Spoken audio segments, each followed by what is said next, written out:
Rain fell like tears from a grieving sky on the day they buried Richard Beaumont. Beneath a canopy of black umbrellas, the elite of society gathered to mourn the golden son of the Beaumont dynasty.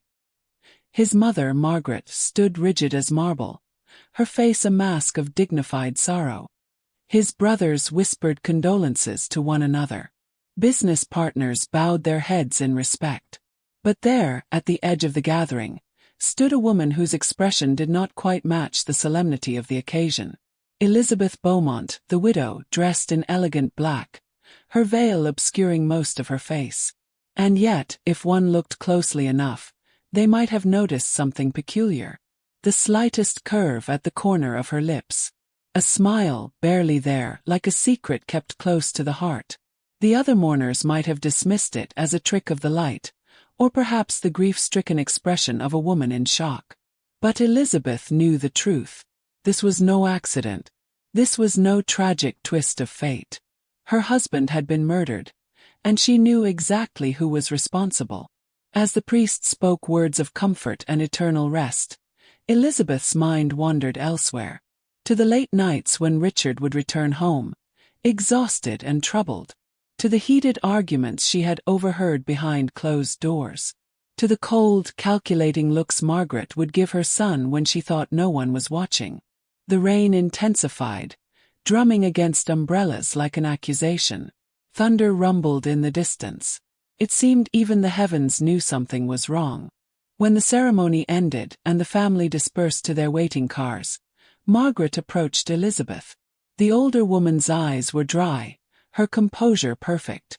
"You may have been his wife," Margaret said softly, ensuring no one else could hear, "but you were never truly part of this family." Elizabeth met her gaze steadily. "No," she replied, her voice calm and measured. "I suppose I wasn't."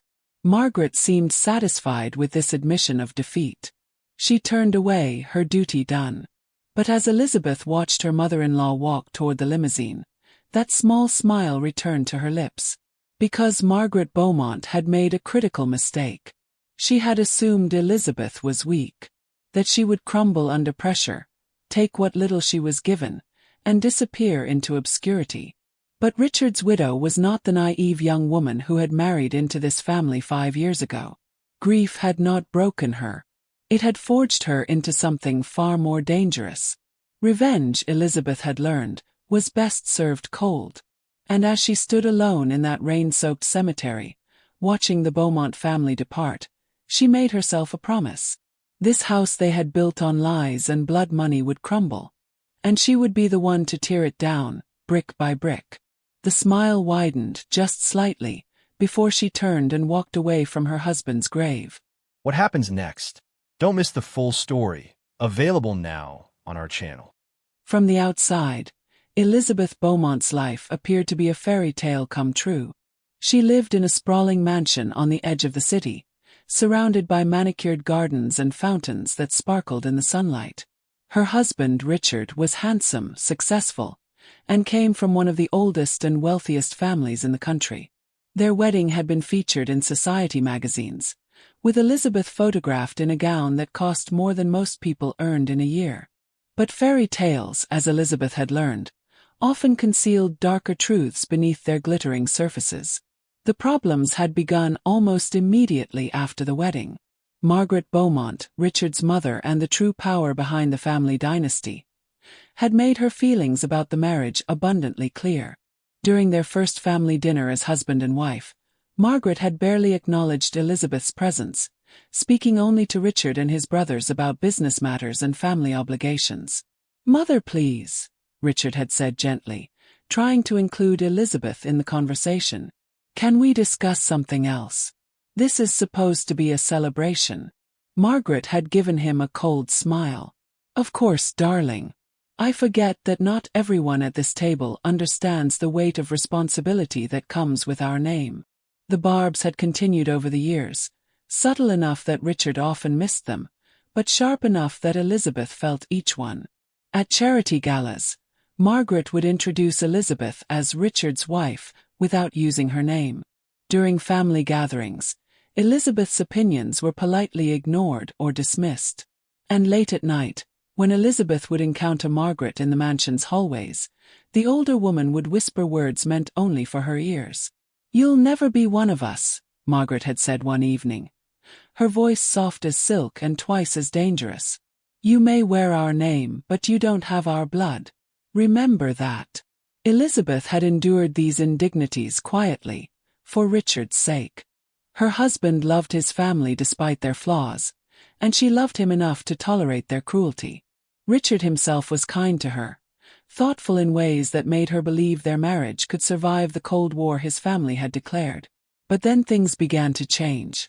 Richard started coming home late, his face drawn with worry. He would spend hours locked in his study, poring over documents and making urgent phone calls.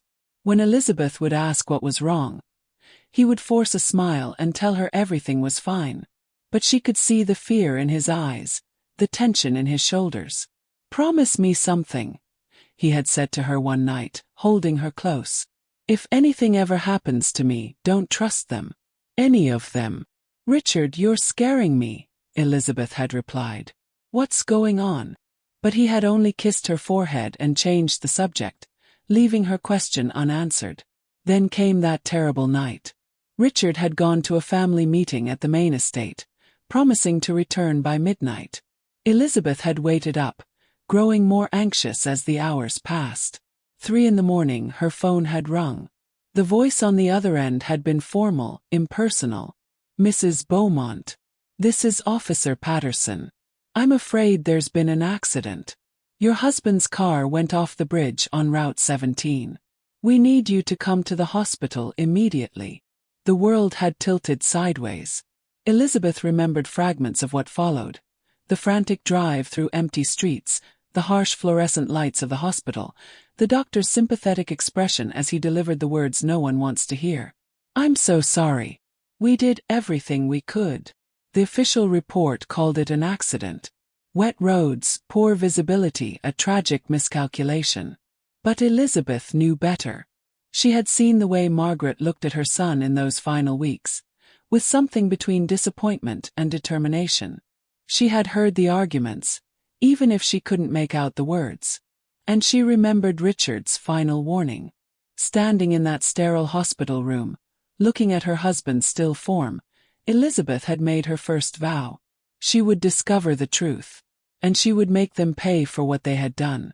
The funeral was held 3 days later, an elaborate affair befitting a Beaumont. Elizabeth played her part perfectly, the grieving widow who could barely stand without assistance. She accepted condolences with appropriate gratitude and wept at appropriate moments. And when it was over, she returned to the mansion that had been both her home and her prison. Margaret had waited until the other mourners departed before approaching her.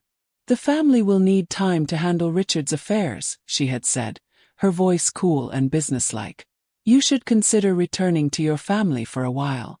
We'll contact you when appropriate." It was a dismissal, polite but absolute. Elizabeth had nodded meekly, playing the role of the overwhelmed widow. But inside, her mind was already working, planning, calculating her next move. Because Margaret Beaumont had made her first mistake. She had underestimated her daughter-in-law, and that miscalculation would cost her everything. The reading of Richard Beaumont's will took place exactly 1 week after his funeral. The family gathered in the grand library of the main estate, a room lined with leather-bound books and dark wood paneling that seemed designed to intimidate. Margaret sat in the high-backed chair that had once belonged to her late husband, radiating authority. Richard's 2 brothers, James and Thomas, flanked her like sentries. Various cousins, aunts, and uncles filled the remaining seats. Elizabeth arrived last, deliberately so. She wanted to observe their faces, to see who was surprised by her presence and who was not. Margaret's expression remained neutral, but James exchanged a quick glance with his brother that told Elizabeth volumes. They had expected her to stay away, to accept her dismissal without question. The family attorney, Mr. Harrison, was a man who had served the Beaumonts for decades. His hands trembled slightly as he opened the manila folder containing Richard's last will and testament. Elizabeth noticed the tremor and filed that detail away for future consideration. Let us begin, Mr. Harrison said, clearing his throat. The last will and testament of Richard Alexander Beaumont, executed on the 15th of March this year. Elizabeth's attention sharpened. March. That was only 3 months ago. Richard had never mentioned revising his will. Mr. Harrison continued reading, his voice growing more uncertain with each paragraph. The mansion where Elizabeth and Richard had lived was to be returned to the family estate.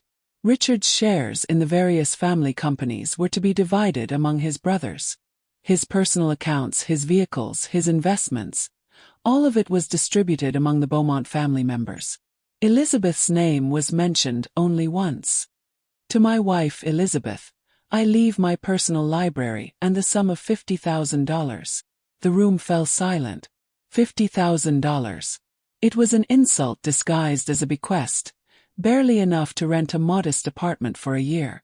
Elizabeth had known Richard was wealthy in his own right, separate from the family fortune. This will effectively left her with nothing. I don't understand, Elizabeth said softly, her voice barely above a whisper. It was not difficult to sound shocked. She genuinely hadn't expected them to be quite this brazen. Richard and I discussed our plans. He said. My son made some changes before he passed, Margaret interrupted smoothly. He wanted to ensure the family legacy remained within the family. Surely you understand. Mr. Harrison shifted uncomfortably. Mrs. Beaumont, the younger Mrs. Beaumont, if you wish to contest. That won't be necessary, Margaret said firmly. I'm sure Elizabeth understands the delicate position she's in. Challenging Richard's final wishes would be unwise and expensive. The threat was clear. Elizabeth could fight this in court, but the Beaumonts had unlimited resources and unlimited patience. They would drag out any legal battle until she was bankrupted and broken. Elizabeth rose from her chair slowly, making a show of clutching her handbag as though she needed something to steady herself. I see, she whispered. I understand perfectly. She could feel their satisfaction, their certainty that they had won. Margaret's lips curved in the smallest smile of triumph. James and Thomas relaxed visibly. Even Mr. Harrison seemed relieved that there would be no unpleasant confrontation. I'll arrange to have my things moved out of the house, Elizabeth continued, her voice trembling just enough to sound authentic. If you'll excuse me. She left the library without waiting for a response, walking through the grand hallway with measured steps. Only when she was safely in her car, driving away from the estate, did she allow herself to breathe normally again. That evening, Elizabeth returned to the mansion she had shared with Richard for the last time. The family had wasted no time. There were already moving boxes stacked in the hallway, a clear message that her presence was no longer welcome. She had perhaps a week before they would forcibly remove her. She walked through the rooms slowly, remembering. The study where Richard would read late into the night. The kitchen where they had made breakfast together on lazy Sunday mornings. The bedroom where they had whispered plans for their future. It was in the bedroom that Elizabeth finally allowed herself to truly look. Richard had been a careful man, a thoughtful man. He had known something was wrong in those final months. Had he left her nothing, or had he left her something his family couldn't find? She began her search methodically, starting with the obvious places and working toward the obscure. His nightstand, his closet, his desk. Nothing. But then she remembered something. A comment Richard had made once, half joking. My mother had this portrait commissioned when I turned 25. I've never liked it much, but it would hurt her feelings to take it down. The portrait hung in the study. A formal oil painting of a younger Richard in a suit, looking every inch the Beaumont heir. Elizabeth approached it slowly, studying the frame, the wall behind it. And there she noticed something. The wall space didn't quite match the dimensions of the room. There was perhaps 6 inches unaccounted for. Her hands shook as she carefully lifted the portrait off its hooks. Behind it was a small safe, built directly into the wall. She might never have found it if she hadn't been specifically looking. The safe had a digital keypad. Elizabeth tried Richard's birthday. Nothing. Their wedding anniversary. Nothing. Then, on impulse, she tried her own birthday. The safe clicked open. Inside were stacks of bank records, printed emails, and notarized documents. And sitting on top of everything, a single USB drive with a note attached in Richard's handwriting. For Elizabeth. I'm sorry I couldn't protect you. Now you must protect yourself. Elizabeth's hands trembled as she gathered everything, carefully repacking it all into her handbag. Whatever Richard had discovered, whatever had gotten him killed, it was here. The family thought they had stripped her of everything.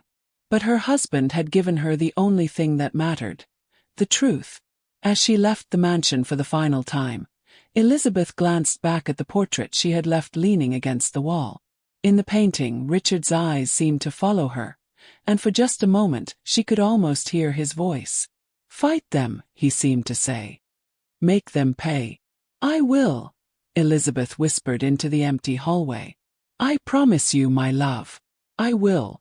Elizabeth rented a small, anonymous apartment across town, the kind of place where no one asked questions and neighbors minded their own business. It was a far cry from the mansion she had called home, but it had one crucial advantage. The Beaumonts didn't know where it was. She spent the first night simply organizing the materials Richard had left her, spreading documents across the floor of her nearly empty living room. Bank statements, corporate filings, email printouts, and that mysterious USB drive. As she worked, a picture began to emerge, piece by careful piece. The USB drive contained the most damning evidence. Richard had been meticulous, creating a digital trail that connected dozens of seemingly unrelated transactions. The Beaumont Foundation, the family's charitable organization, was supposed to fund hospitals, schools, and community programs. In reality, it was a sophisticated money laundering operation, funneling millions of dollars through shell companies to offshore accounts in the Cayman Islands and Switzerland. Elizabeth sat back, her hands pressed to her mouth as she absorbed the magnitude of what she was seeing. This wasn't just corporate fraud or tax evasion. This was a criminal enterprise operating under the guise of philanthropy, stealing money meant for the sick and the poor. The email correspondence told an even darker story. Richard had discovered the scheme approximately 6 months before his death. His first instinct had been to confront his mother privately, believing there must be some explanation, some misunderstanding. Margaret's response had been cold and unequivocal. This is family business, Richard. You will not interfere. But Richard had refused to let it go. The emails showed him reaching out to an FBI contact, scheduling a meeting to discuss financial irregularities in the foundation. That meeting had been set for the day after his death. The implications were horrifying and undeniable. Her husband had been murdered to protect a criminal conspiracy. And the woman who had ordered it was the same woman who had whispered, "You'll never be one of us," in darkened hallways. Elizabeth spent that first week in her apartment carefully documenting everything, creating backup copies of every document and file.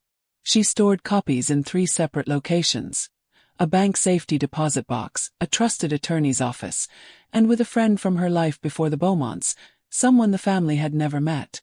But having evidence and knowing what to do with it were 2 different matters.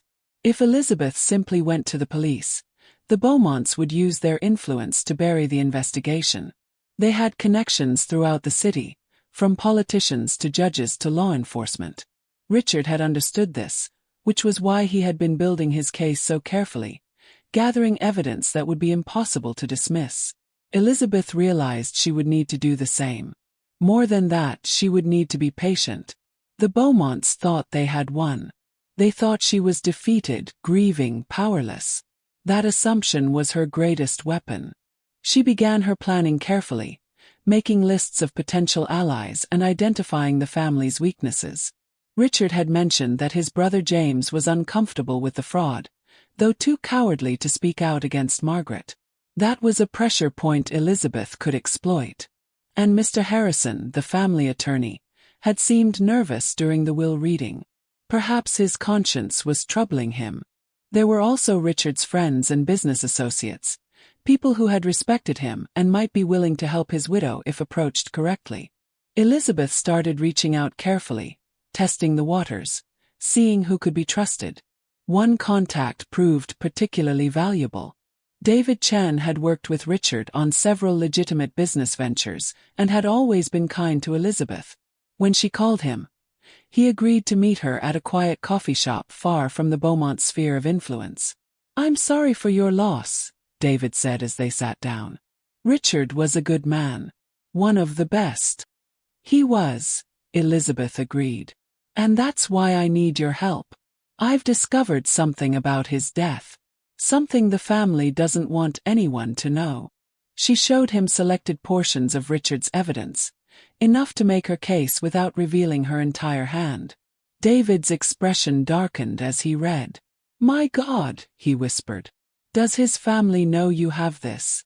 "No," Elizabeth replied. "And I intend to keep it that way until the time is right. But I'll need help. Resources. People who can't be bought or intimidated by the Beaumont name." David was quiet for a long moment, staring at the documents. "This is dangerous, Elizabeth. They killed Richard. They won't hesitate to." "I know," she interrupted.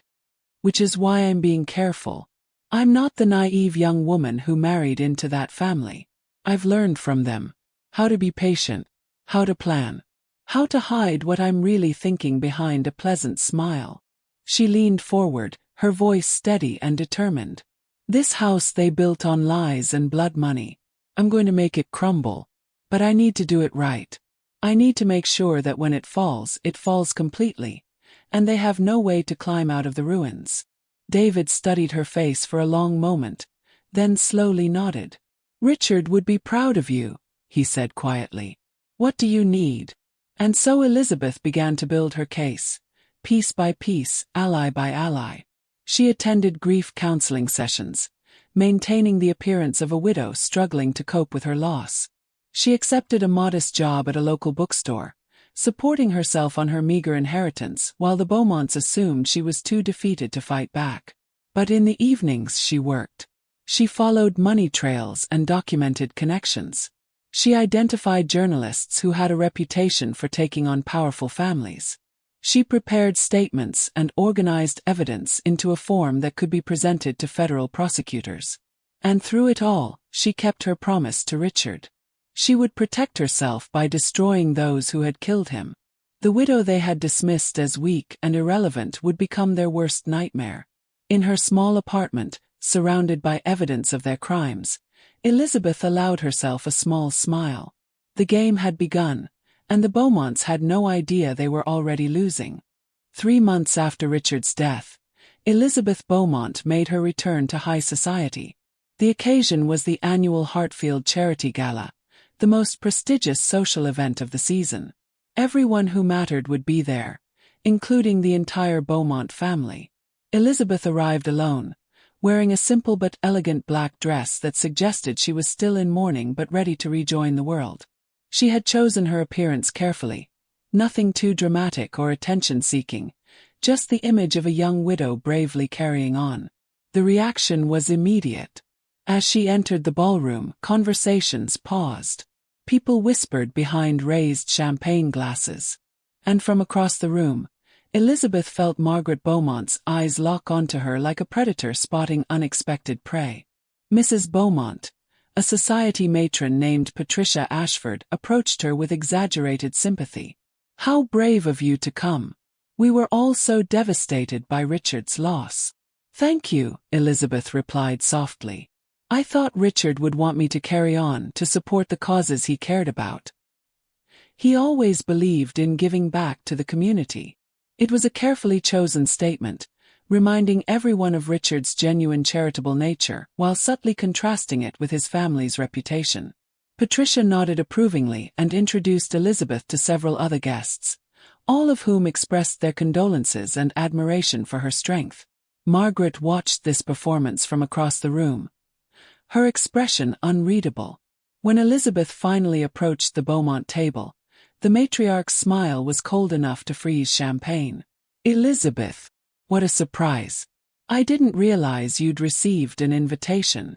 "The Hartfield Committee was kind enough to include me," Elizabeth replied, her tone respectful but not submissive. They remembered how much Richard and I enjoyed this event together. "Of course," Margaret said smoothly. She turned to the elderly gentleman beside her. "Senator Morrison, have you met my late son's widow? Elizabeth." Senator Morrison serves on the board of several foundations, including ours. The introduction was a test, Elizabeth realized. Margaret was reminding her of the power the family wielded, the connections they controlled. But Elizabeth had prepared for this. "Senator Morrison, yes, I've read about your work," Elizabeth said warmly. "Richard always spoke highly of your commitment to transparency in charitable organizations. He believed that donors had a right to know exactly how their money was being used." It was a subtle shot, barely noticeable, but Margaret's eyes narrowed fractionally. Senator Morrison, oblivious to the undercurrent, launched into a discussion about non-profit accountability that kept him occupied for several minutes. As the evening progressed, Elizabeth moved through the crowd with practiced grace. She was careful never to criticize the Beaumont family directly, but she planted seeds of doubt with expert precision. A comment here about how much Richard had worried about the foundation in his final months. A mention there of his plans to increase transparency. Questions about whether the family would continue his vision of reform. She also reconnected with old friends, people she had known before her marriage, whom the Beaumonts had subtly discouraged her from seeing. They welcomed her back warmly, and Elizabeth began rebuilding her social network outside the family's control. Later in the evening, Margaret cornered her near the powder room, away from witnesses. "What are you doing?" the older woman demanded, her voice low and dangerous. Elizabeth met her gaze steadily. "I'm attending a charity gala, Margaret. The same thing you're doing. Don't play games with me. I know what you're trying to do, reminding people of Richard, making yourself visible. It won't work. Without our name, without our support, you're nothing." Elizabeth allowed herself a small, knowing smile. "Then I suppose I'll just have to make something of myself despite that disadvantage. Richard always believed I was stronger than I appeared. Perhaps he was right." Margaret's eyes flashed with anger, but before she could respond, Senator Morrison appeared, asking Margaret's opinion on a matter of foundation business. The older woman was forced to excuse herself, leaving Elizabeth alone with a sense of quiet victory. The evening marked a turning point. Elizabeth had demonstrated that she wouldn't simply disappear, that she had her own presence and connections within society.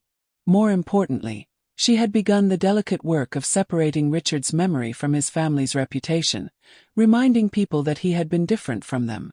Over the following weeks, Elizabeth maintained this careful balance. In public, she was the gracious widow, soft-spoken, respectful, seemingly harmless. She attended charity events and cultural functions, always dressed appropriately, always saying the right things. The Beaumonts couldn't attack her without seeming cruel, and their attempts to exclude her from society only made them appear petty. But privately, Elizabeth was meeting with lawyers who specialized in whistleblower cases. She was building relationships with investigative journalists. She was coordinating with David Chan and other allies, preparing the framework for what would come next. She also maintained contact with Mr. Harrison, the family attorney. During a carefully orchestrated chance meeting at a gallery opening, she expressed her understanding that he had been following the family's instructions regarding the will. "I don't hold it against you," she told him gently. "I know how difficult it must be, serving a family that demands absolute loyalty while asking you to do things that trouble your conscience." Harrison's face had paled. "I don't know what you mean." "Of course not," Elizabeth replied kindly. "But if you ever found yourself in a position where you could do the right thing, I want you to know I would be grateful. Richard would be grateful. And I imagine you'd sleep better at night." She walked away before he could respond, leaving him with his thoughts and his guilt. The social game was exhausting, requiring constant vigilance and perfect performance. But it was necessary. Elizabeth needed to establish herself as a sympathetic figure before she struck. When the truth about the Beaumonts finally emerged, public opinion would matter. She needed people to see her not as a vengeful ex-wife, but as a brave widow seeking justice for her murdered husband. One evening, as she returned to her modest apartment after another charity function, Elizabeth caught sight of her reflection in a mirror. She barely recognized the woman staring back at her. Gone was the uncertain young bride who had walked into the Beaumont mansion 5 years ago. In her place stood someone harder, wiser, more dangerous. "You'll never be one of us," Margaret had whispered so many times. Elizabeth smiled at her reflection. "No," she said aloud to the empty room. "I'll be better." Elizabeth had believed that Ethan Chambers was one of the few people she could trust absolutely. He had been Richard's best friend since college, the best man at their wedding, and one of the few people in Richard's life who had always treated Elizabeth with genuine kindness. When she first began investigating her husband's death, Ethan had been one of her earliest confidants. "Richard spoke about you like you were a brother," Elizabeth had told him during their first private meeting. "I need someone I can trust, someone who cared about him as much as I did." Ethan's concern had seemed authentic. He met with her regularly, always in discreet locations away from prying eyes. He listened to her theories, offered advice, and helped her understand the complicated dynamics of Richard's business relationships. He seemed genuinely committed to helping her expose the truth about the Beaumont family's crimes. It was Ethan who suggested they meet at his apartment to review some new financial documents Elizabeth had obtained. "It's more secure than a public place," he explained.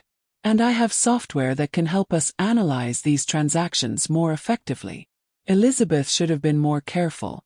She should have noticed the subtle changes in his behavior, the way his questions had become more probing, his interest in exactly what evidence she had accumulated just a little too intense. But she was tired, and she wanted so desperately to believe that someone from Richard's inner circle was truly on her side. When she arrived at Ethan's apartment that evening, he offered her wine and asked her to show him everything she had gathered. And because she trusted him, she did. She showed him the USB drive, the bank records, the emails documenting Richard's discovery of the fraud. She explained her entire strategy, including the allies she had recruited and her timeline for going public with the evidence. Ethan listened intently, asking occasional questions. When she finished, he was quiet for a long moment, staring at the documents spread across his coffee table. "This is impressive work," he said finally. "Richard would be proud. But there's something you need to know." "What is it?" Elizabeth asked. Ethan's expression changed, the concerned friend disappearing behind a mask of cold calculation. "Margaret Beaumont has been paying me for the last 2 months. She wanted to know what you were planning, what evidence you had. And now I know everything." Elizabeth felt the world tilt sideways.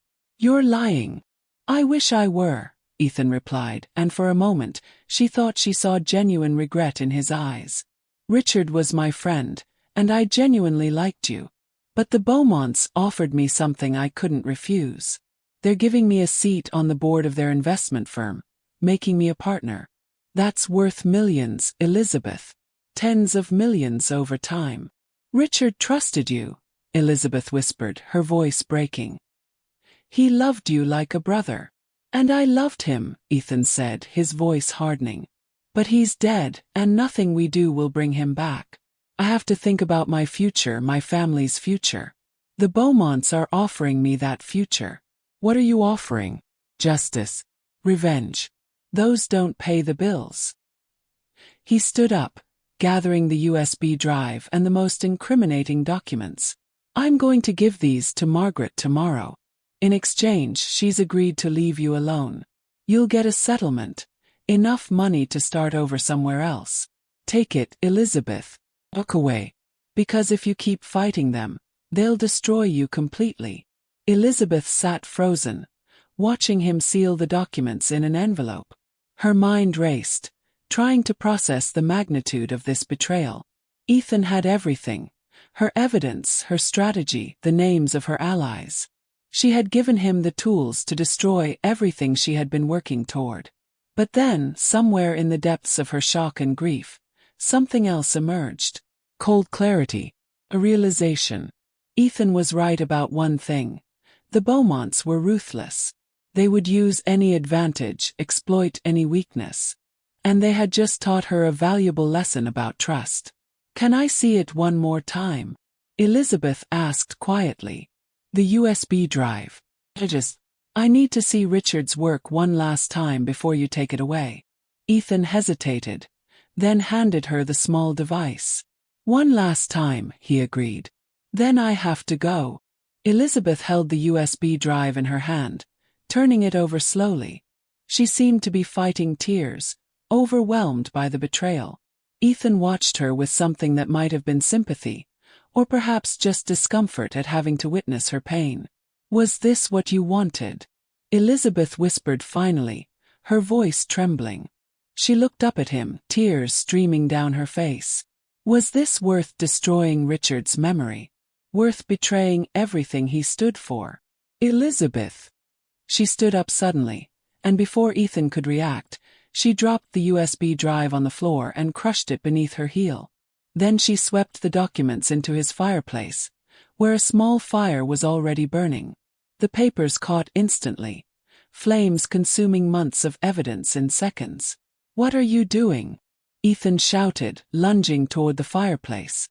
But Elizabeth stepped in front of him, her tears gone, her expression suddenly calm and cold. "Giving you exactly what you wanted," she replied. "Nothing." Ethan stared at the burning documents in horror. "You're insane. Do you have any idea what you just did? That was your only leverage." Elizabeth smiled, a terrible knowing smile that made Ethan step back involuntarily. "Do you really think I'm stupid enough to show you the only copies? Did you honestly believe Richard's widow, the woman his family has been underestimating for years, would make such an amateur mistake?" The color drained from Ethan's face as understanding dawned. You knew I was working for them." "Not until tonight," Elizabeth admitted.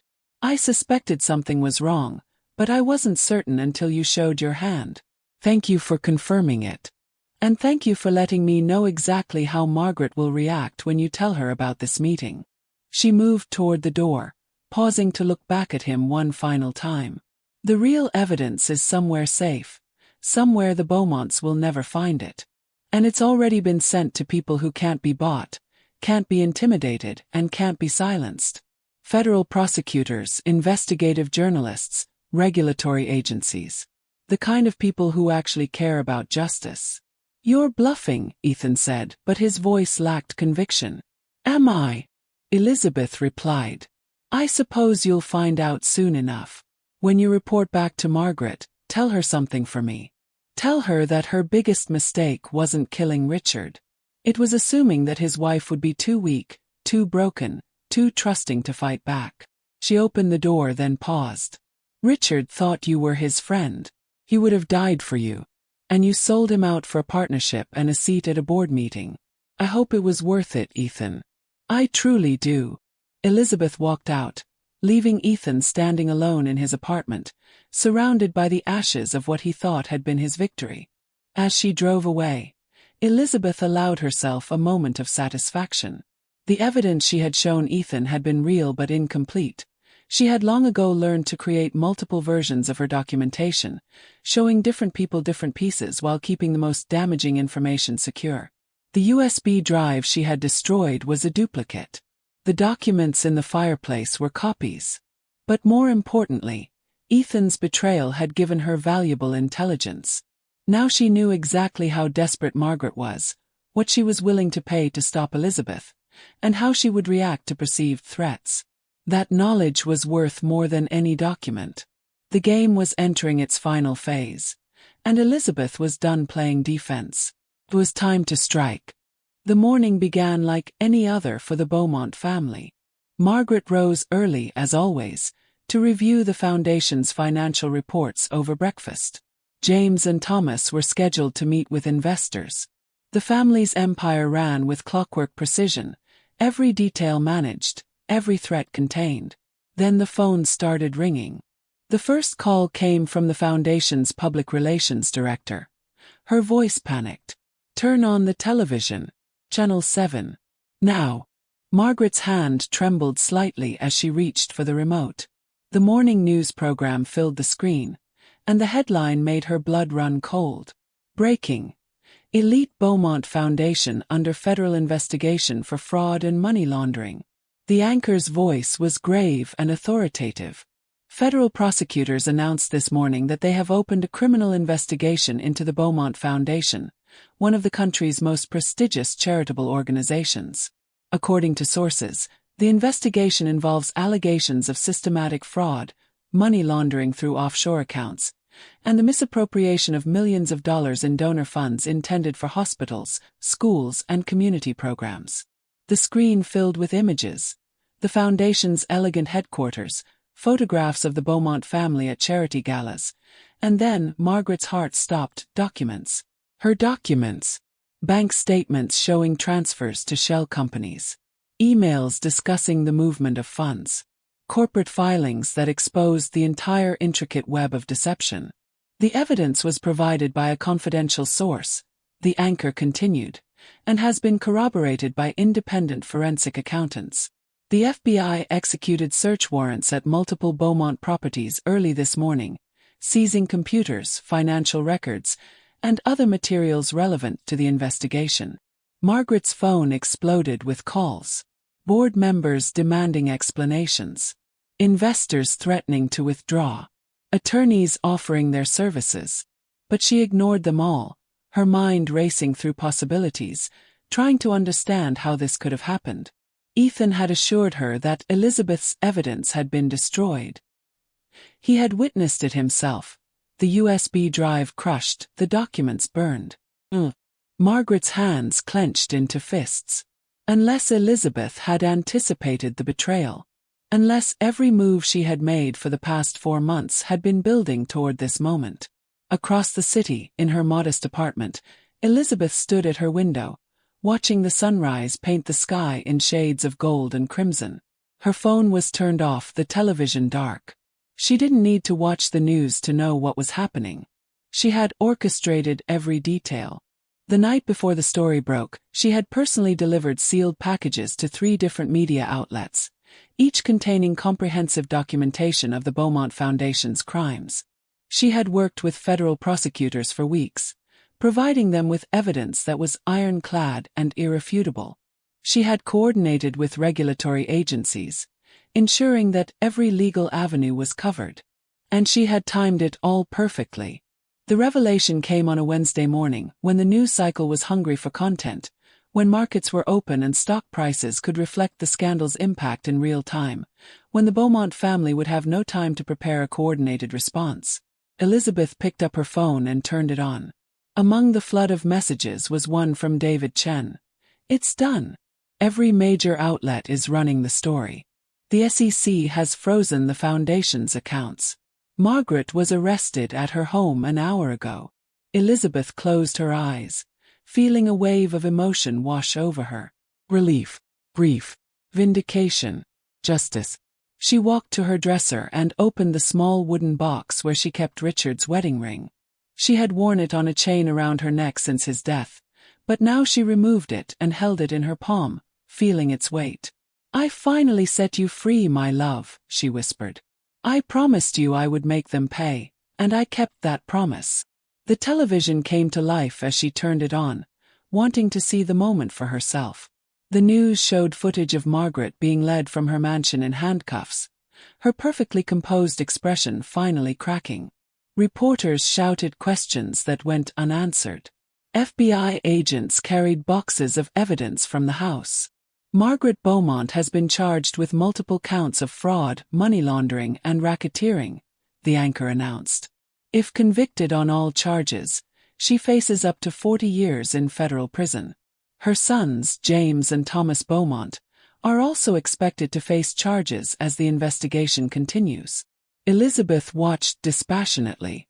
She had imagined this moment countless times over the past months, but the reality of it felt strangely hollow. Revenge, she discovered, was not the sweet satisfaction she had expected. It was simply the closing of a wound that would always leave a scar.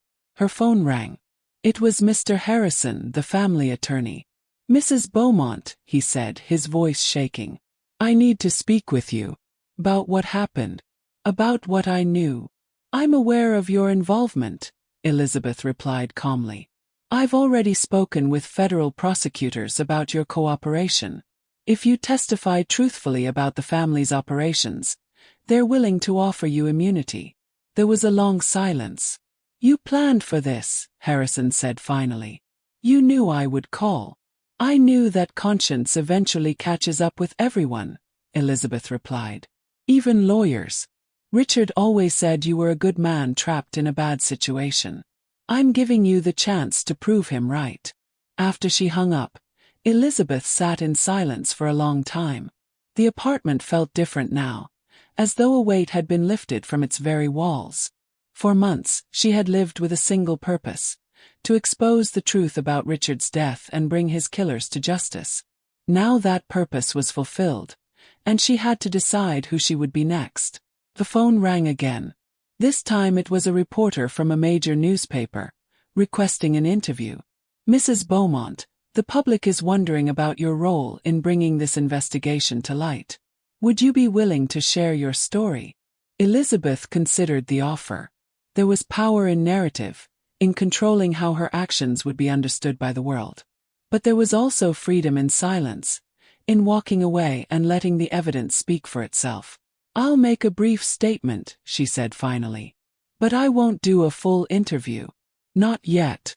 She arranged to meet the reporter at a neutral location, a small park where she and Richard used to walk together on Sunday mornings.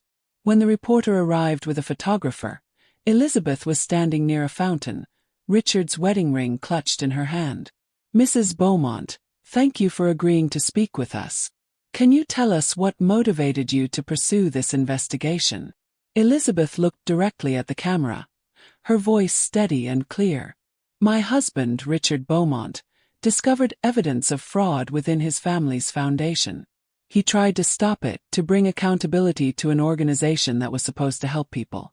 And he was murdered for it. His death was made to look like an accident, but I knew the truth. I spent the last 4 months gathering evidence and building a case because I promised him, and I promised myself, that his killers would face justice." "Were you afraid?" the reporter asked. "The Beaumont family is very powerful." "I was terrified," Elizabeth admitted. "Every single day. But fear is a luxury you don't have when someone you love has been taken from you. I chose to honor Richard's memory by finishing what he started. He believed in transparency, in accountability, in using wealth to genuinely help others. His family betrayed those values. They betrayed him. And now they'll answer for it. What's next for you?" Elizabeth looked down at the ring in her hand, then back at the camera. "I'm going to live the life Richard and I planned together. Not the one his family tried to force on us, but the one we dreamed about. I'm going to make sure the foundation is reformed and actually serves the communities it claims to help. And I'm going to remember every day that love and truth are more powerful than money and lies." The interview ended, and as Elizabeth walked away from the park, she felt something she hadn't experienced in months: hope. The battle wasn't over. The trial would take time, and there would be challenges ahead. But the hardest part was done. The truth was out, and it could never be buried again. That evening, as the sun set over the city, Elizabeth returned to her apartment and finally allowed herself to grieve. Not just for Richard, but for the innocent young woman she had been when she married into the Beaumont family. That woman was gone, replaced by someone harder and wiser. Someone who understood that justice sometimes requires sacrifice, that fighting powerful enemies demands becoming powerful yourself. She lit a candle and placed Richard's photograph beside it, the same photograph that had sat on the mantel of their mansion. "You always believed I was strong," she whispered to his image. "Thank you for leaving me the tools to prove it." The city lights twinkled outside her window, a constellation of possibilities. Tomorrow would bring new challenges: media attention, legal proceedings, the complicated work of rebuilding her life. But tonight, Elizabeth Beaumont allowed herself to simply be still, to rest in the knowledge that she had kept her promise. Justice at last had been served. 6 months after the arrests, the trial of Margaret Beaumont began. The courthouse was surrounded by media trucks and curious onlookers, all hoping to catch a glimpse of the fallen dynasty's matriarch. The case had captivated the nation, a story of wealth, betrayal, and one widow's quest for justice. Elizabeth arrived early on the first day, dressed in a simple navy suit that conveyed respectability without ostentation. She had been called as the prosecution's star witness, the person who had gathered the evidence and exposed the conspiracy. As she walked through the courthouse corridors, reporters shouted questions, but she kept her eyes forward, focused and calm. Inside the courtroom, the atmosphere was tense. Margaret sat at the defense table, flanked by 3 expensive attorneys. She was dressed impeccably, her silver hair perfectly styled, her posture radiating the same authority she had always possessed. When Elizabeth entered, their eyes met across the room, and for a moment time seemed to stop. Margaret's expression was one of cold hatred, barely concealed beneath a veneer of dignity. Elizabeth met her gaze steadily, refusing to look away, refusing to be intimidated. This was the woman who had whispered cruel words in darkened hallways, who had tried to erase her from Richard's legacy, who had ordered her own son's death to protect a criminal empire. And now she would face the consequences. The trial lasted 3 weeks. The prosecution presented a devastating case, built on the foundation Elizabeth had laid. Forensic accountants testified about the intricate money laundering scheme. FBI agents described the evidence seized from Beaumont properties. Former employees of the foundation, granted immunity in exchange for their testimony, described how they had been ordered to falsify records and mislead donors. Mr. Harrison, the family attorney, proved to be a particularly damaging witness. His testimony revealed years of illegal activity, detailed Margaret's direct involvement in orchestrating the fraud, and confirmed that Richard had been planning to expose the conspiracy before his death. When the defense attorney tried to suggest that Richard had been complicit in the fraud, Harrison shook his head firmly. Richard Beaumont was the only honest member of that family, he said, his voice filled with regret. He discovered what they were doing and he was going to stop it. That's why they killed him. The courtroom erupted in murmurs. Margaret's attorneys objected vehemently, but the damage was done. The jury had heard what everyone in the room had already suspected. When Elizabeth was called to testify, she walked to the witness stand with quiet dignity. She was sworn in, and the prosecutor began his questions gently, establishing her relationship with Richard, their marriage, and her knowledge of his final months. Mrs. Beaumont, can you describe your husband's state of mind in the weeks before his death? Elizabeth took a breath, centering herself. Richard was troubled. He had discovered something about his family's foundation that deeply disturbed him. He spent long hours reviewing financial documents, making phone calls to people he trusted. He told me that he had uncovered evidence of fraud, and that he was going to make it right. Did he tell you who was responsible for this fraud? He said it went all the way to the top. He said his mother was the architect of the entire scheme. Elizabeth's voice remained steady, factual. She looked directly at the jury as she spoke. He planned to meet with federal authorities the day after his death. He never made it to that meeting. The prosecutor guided her through the discovery of Richard's evidence, her investigation, and the systematic way she had gathered additional proof. Elizabeth was careful to present herself as someone motivated by love and justice, not revenge. She spoke about Richard's values, his genuine desire to help others, his belief in accountability. Then came the cross-examination. Margaret's lead attorney was a silver-haired man named Jonathan Reeves, known for his aggressive tactics and ability to shred witnesses on the stand. Mrs. Beaumont, he began, his tone dripping with skepticism. Isn't it true that you stood to inherit a substantial amount of money if your husband died? No, Elizabeth replied calmly. As the court has already heard, Richard's will was changed shortly before his death, leaving me virtually nothing. The family made sure of that. But you didn't know about those changes when he died, did you? For all you knew, You were about to become a very wealthy widow. Elizabeth met his eyes steadily. If I had wanted Richard's money, Mr. Reeves, I would have simply accepted the will and moved on with my life. Instead, I spent months gathering evidence to expose the family that killed him. I had nothing to gain financially from this investigation. I did it because it was right. Reeves tried several different approaches, suggesting Elizabeth had fabricated evidence, implying she was motivated by spite after her marriage ended badly, even insinuating that Richard's death had truly been an accident and Elizabeth's investigation was the delusional response of an unstable widow. But Elizabeth remained composed throughout, answering each accusation with calm precision. Finally, Reeves played his strongest card. Mrs. Beaumont, you've painted my client as a cold-blooded killer who murdered her own son. But isn't it possible that you're projecting your own guilt? That you drove Richard to distraction with your constant demands and accusations? That your behavior contributed to his distracted state the night of his accident? For the first time, Elizabeth's composure faltered slightly. She glanced at Margaret, who was watching her with undisguised satisfaction, clearly hoping this line of attack would break her. But then Elizabeth thought of Richard. His kindness, his integrity, his love. She thought of the promise she had made to him and to herself. And she found her strength again. Mr. Reeves, she said quietly, I loved my husband more than I can express. Our marriage was happy, despite the cruelty his family showed me. Richard's death destroyed me. But even in my grief, I knew the truth. He was killed because he refused to look the other way while his family stole from people who needed help. He was killed because he had principles that his mother found inconvenient. She turned to look directly at Margaret. Your client told me repeatedly that I would never be one of them. She was right. I could never be someone who values money more than human life, who would murder her own child to protect her wealth and power. And I'm grateful for that every single day. The courtroom fell silent.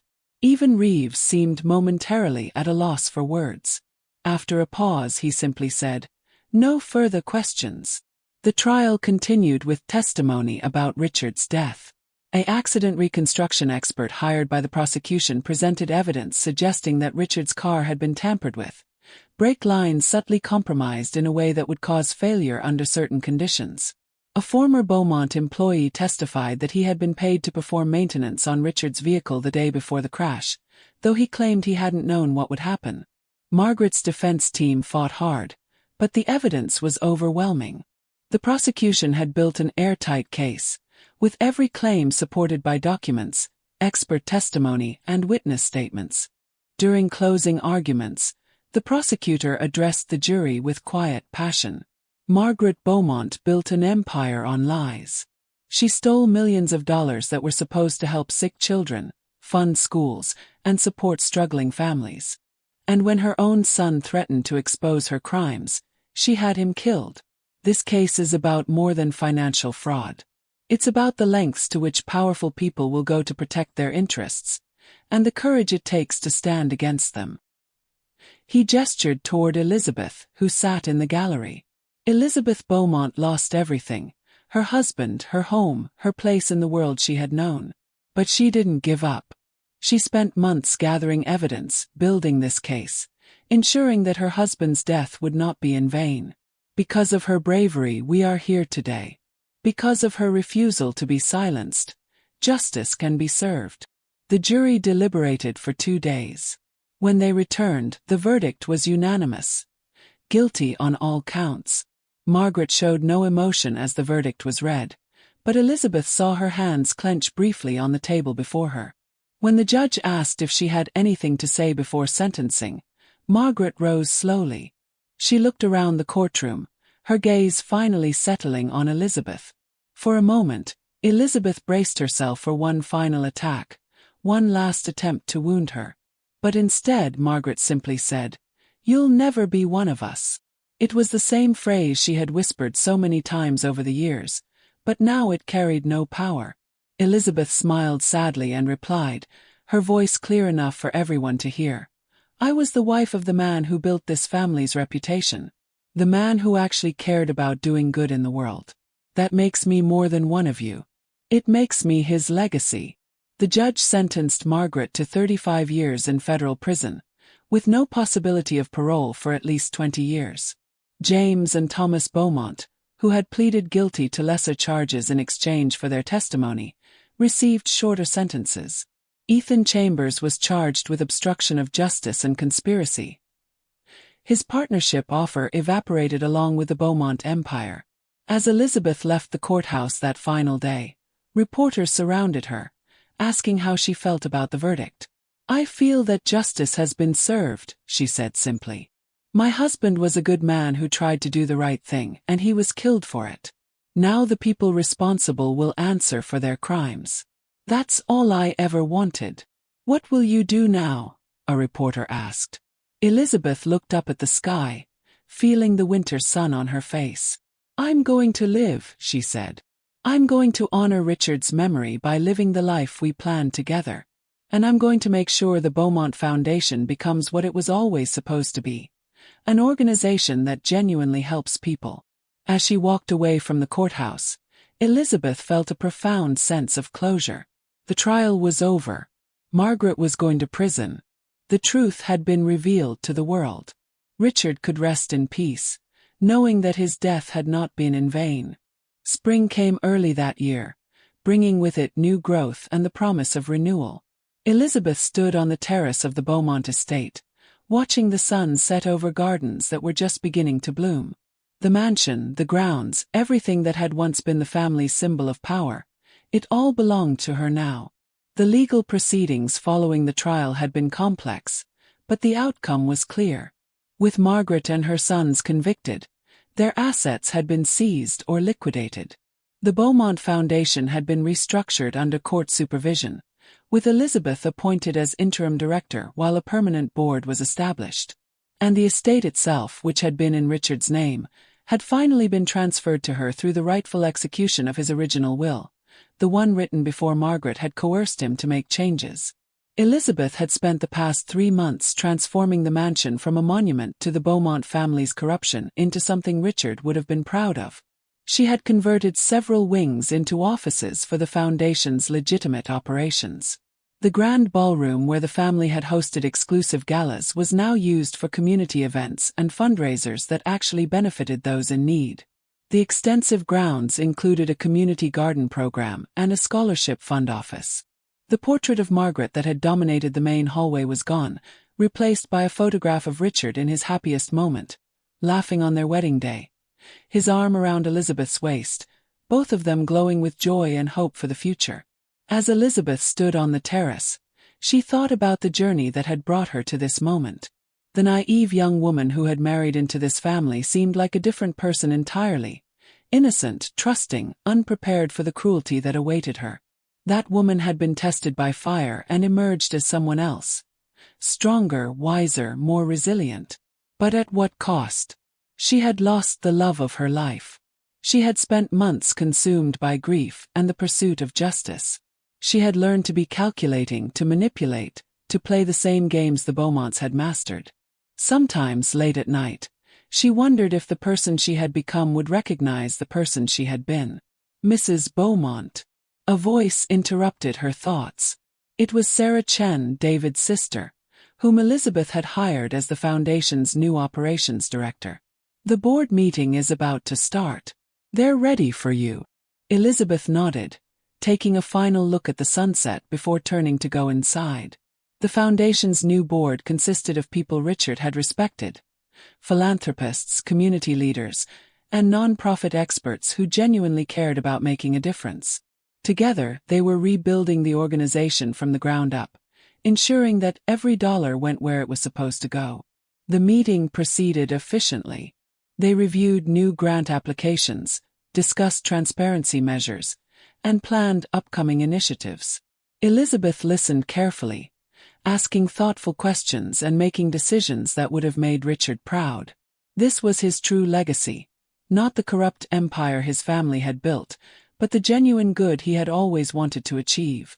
After the meeting ended and the board members departed, Elizabeth returned to what had once been Margaret's private sitting room. She had converted it into a memorial space dedicated to Richard, filled with photographs from their life together and copies of the articles he had written about corporate responsibility and ethical philanthropy. She poured herself a glass of champagne and settled into the chair by the window, Richard's photograph in her hand.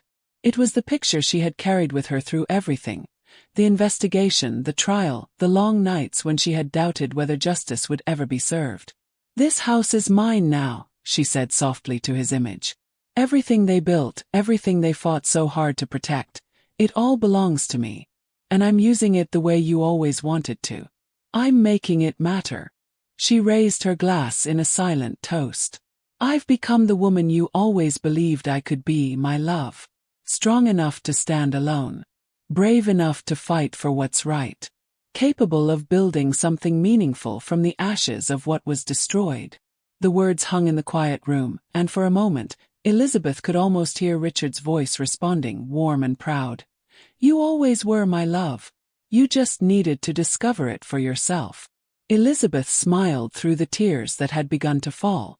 They were not tears of sadness exactly, but of release. Of completing a journey that had transformed her in ways she never could have imagined. Of honoring a promise that had sustained her through the darkest months of her life. She walked to the mantel and carefully placed Richard's photograph in its position of honor, centered where it would be the first thing anyone saw upon entering the room. Around it, she arranged other mementos.